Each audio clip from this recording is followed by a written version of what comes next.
Hi everyone, welcome back to Fluent English Hub. I'm Tom.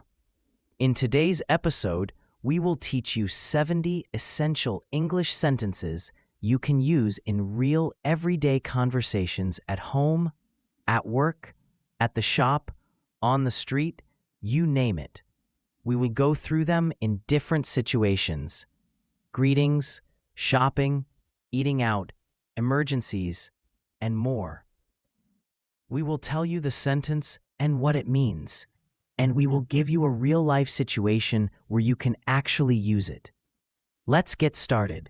All right, let's start with social openers and everyday greetings.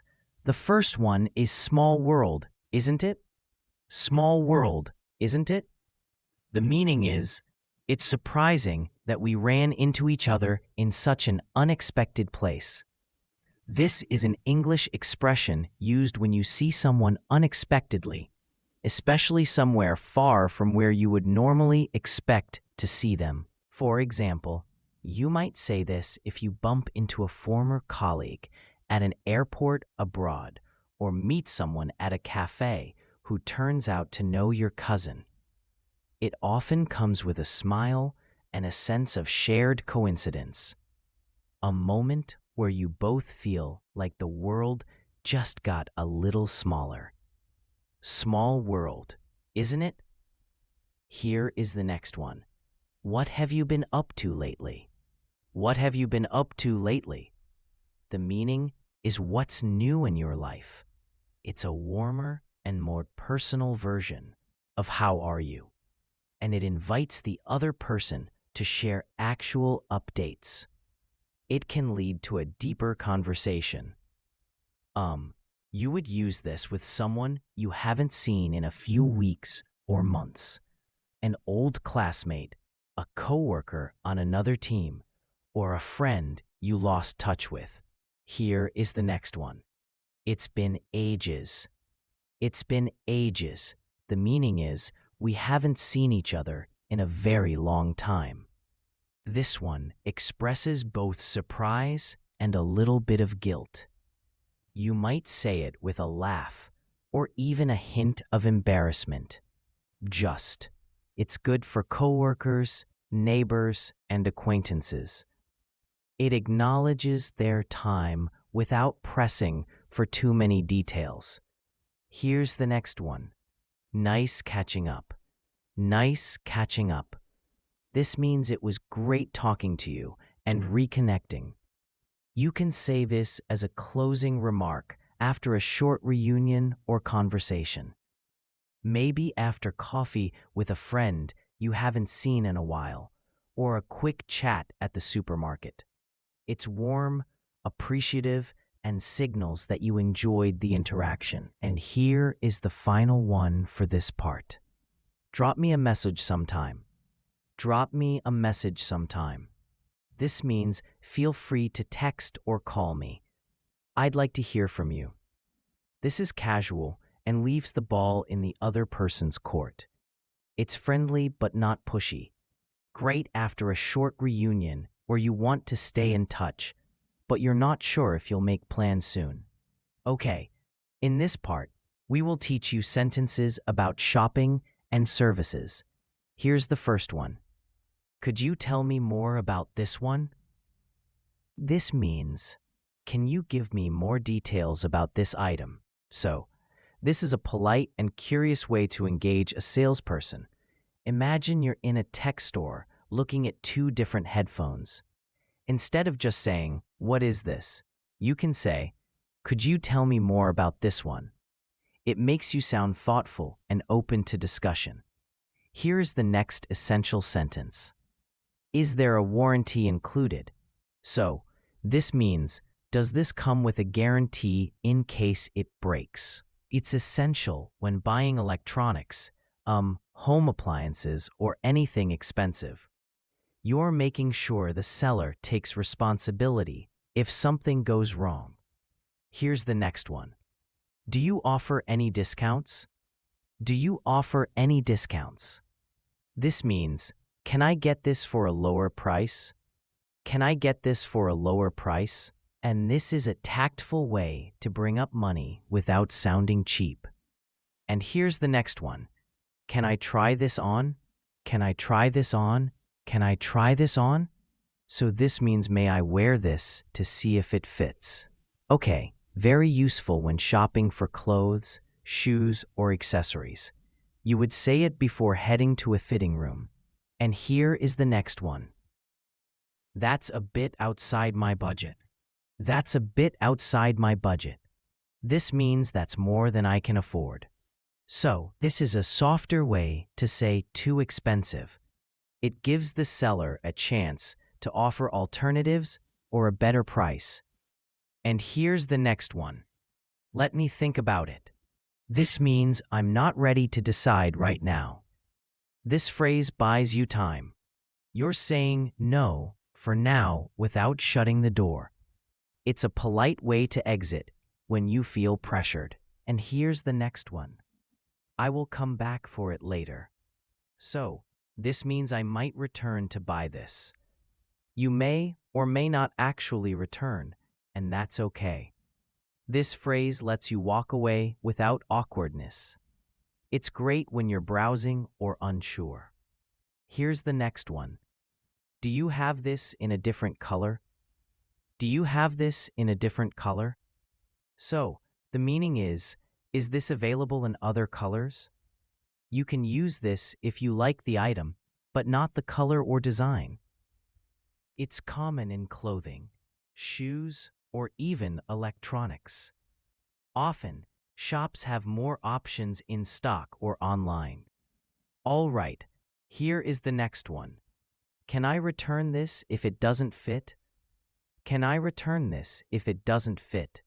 So, the meaning is it possible to bring this back if it's not right? Always ask this before buying clothes or shoes, especially if you're unsure. Return policies vary. Some shops accept returns easily, others don't. It's a responsible question, and sellers usually respect it. And here's the final one for this part. I think I will leave it. Thanks. So this means I have decided not to buy it. This is a graceful way to say no. It's short, polite, and makes sure no one feels awkward.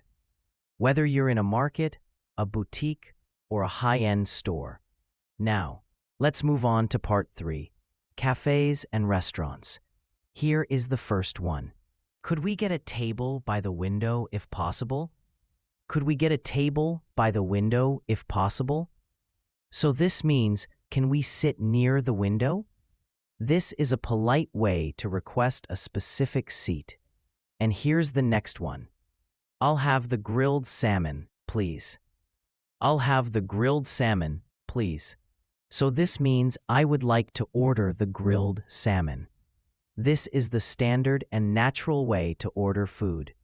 You can swap in anything. I'll have the pasta, or I'll have the cappuccino. It's used in both casual and more formal dining settings. Here's the next one. Would you mind giving us a few more minutes? Would you mind giving us a few more minutes? So this means, can you come back later for our order? This is a gentle way to say, we're not ready to order yet. It's great when you need more time to decide. And this is the next one. Could we get this to go? Could we get this to go? This means, can we take this food with us? It's perfect when you've eaten part of a meal and want to take the rest home. And here's the next one. Excuse me, I think this isn't what I ordered. I think this isn't what I ordered. And the meaning is, there is a mistake with my order. You can use this calmly and respectfully when your food arrives and it's not what you asked for. And the next one, is service included? Is service included? This means, does the bill include the tip?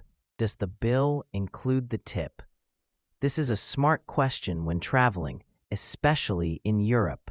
Some restaurants automatically include a service charge, while others don't. You don't want to tip twice or skip it accidentally. Here's the next one. Could I see the wine list, please? Could I see the wine list, please? And this means, can I have the menu for wines? Here is another one. I have a food allergy. Does this contain nuts? I have a food allergy. Does this contain nuts? This means I'm allergic. Is there any nuts in this? This tense is critical if you have allergies or dietary restrictions. Restaurants need to take this seriously, and they will. You can substitute with gluten, dairy, or shellfish. And here's the next useful sentence. Everything was fantastic. Thank you. Everything was fantastic. Thank you. This means I really enjoyed the food and experience. A lovely way to express gratitude to the staff or chef, especially after a good meal. Here's the next one. Can we get separate checks? This means can we pay individually? This is very common when eating out with friends or coworkers. Okay, now we move on to sentences related to workplace and professional settings. The first one is let's touch base later this week. Let's touch base later this week. This means let's have a quick chat or follow-up soon. This is a classic office phrase, especially in English-speaking business cultures. It's informal but professional. You would use it to suggest reconnecting for updates. It implies, let's not forget to check in. Here is the next one. Could you clarify what you meant by that? Could you clarify what you meant by that? This means, can you explain that idea more clearly? This sentence helps you stay engaged in meetings or emails without sounding confrontational. It shows you're listening and want to fully understand. Here is the next one. Just to double check, we're meeting at 2, right? Just to double check, we're meeting at 2, right? This means I want to confirm the time of our meeting. It's very common in business communication. And here's the next one. I'm afraid I won't be able to make it. I'm afraid I won't be able to make it. This means I can't attend. This phrase is formal but kind. You're expressing regret, not just absence. And here's the next one. Would it be possible to reschedule? Would it be possible to reschedule? This means, can we change the time? Here is the next one. Could you clarify what you meant by that? Could you clarify what you meant by that? This means, can you explain that idea more clearly? This sentence helps you stay engaged in meetings or emails without sounding confrontational. It shows you're listening and want to fully understand. Here is the next one. Just to double check, we're meeting at 2, right? Just to double check, we're meeting at 2, right? This means I want to confirm the time of our meeting. It's very common in business communication. And here's the next one. I'm afraid I won't be able to make it. I'm afraid I won't be able to make it. This means I can't attend. This phrase is formal but kind. You're expressing regret, not just absence. And here's the next one. Would it be possible to reschedule? Would it be possible to reschedule? This means, can we change the time? This is a respectful way to suggest moving a meeting or appointment. And here's the next useful sentence. Let me loop you in on this email. Let me loop you in on this email. This means I'm adding you to the email thread so you're informed. This is used when you want someone to be aware of ongoing communication. And this one is useful in meetings. That's a great point. I hadn't thought of it that way. That's a great point. I hadn't thought of it that way. This means I agree and your perspective is new to me. Saying this shows humility and open-mindedness. You're validating someone else's contribution and inviting further discussion. And here's the next one. Let's table that for now. Let's table that for now. This means let's pause the topic and maybe return to it later. Here's the next one. I'm happy to take the lead on this. I'm happy to take the lead on this. This means I'll be responsible for this project or task. Saying this shows initiative and confidence. It positions you as proactive and reliable. And here is the final one for this part. Let me get back to you on that. This means I don't know right now, but I will find out and tell you. This is much better than guessing or giving a wrong answer. It keeps the conversation moving while buying time. It's commonly used when you need to check details with someone else or gather more information. Okay, now we move on to part 5, making plans and social arrangements. The first one is, are you free this weekend? Are you free this weekend? So, this means, do you have any plans this weekend? This is an easy and friendly way to start making plans. It gives them room to say yes, no, or suggest another time. Here's the next one. Do you want to grab a coffee sometime? This means, would you like to meet casually for coffee? This is very common in English-speaking cultures. It's casual, low pressure, and friendly. Here is the next one.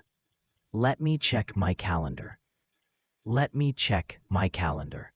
This means I'll see if I'm available before confirming. You can use this when you're not ready to commit yet.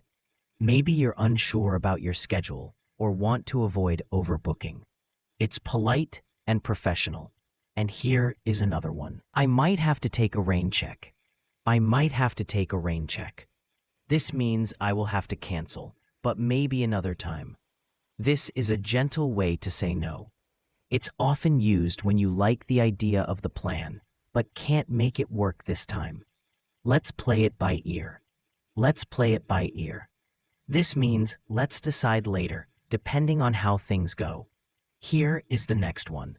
Sounds good to me. Sounds good to me. This means I agree with that plan. This is how you show enthusiasm without overthinking. Here is another one. I'm not really feeling up to it today. I'm not really feeling up to it today. This means I don't have the energy or mood to go out.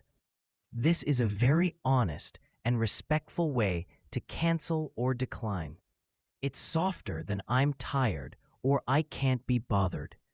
People use this when they need rest emotionally or physically. Friends will usually understand. Here is the next one. Could we push it back a bit? Could we push it back a bit? This means, can we reschedule it for later? We use this when something unexpected comes up. It's polite and non-demanding. You're not canceling. You're just asking for a later time. And here's another one. Let's pencil it in. Let's pencil it in. This means let's tentatively plan for that. But it's not final. You use it when you want to plan something but might need to confirm later. Okay, and that brings us to the end of today's real natural English sentences that will help you sound polite, confident, and connected in all kinds of situations. Thanks for listening to Fluent English Hub. Practice these speak often and stay curious.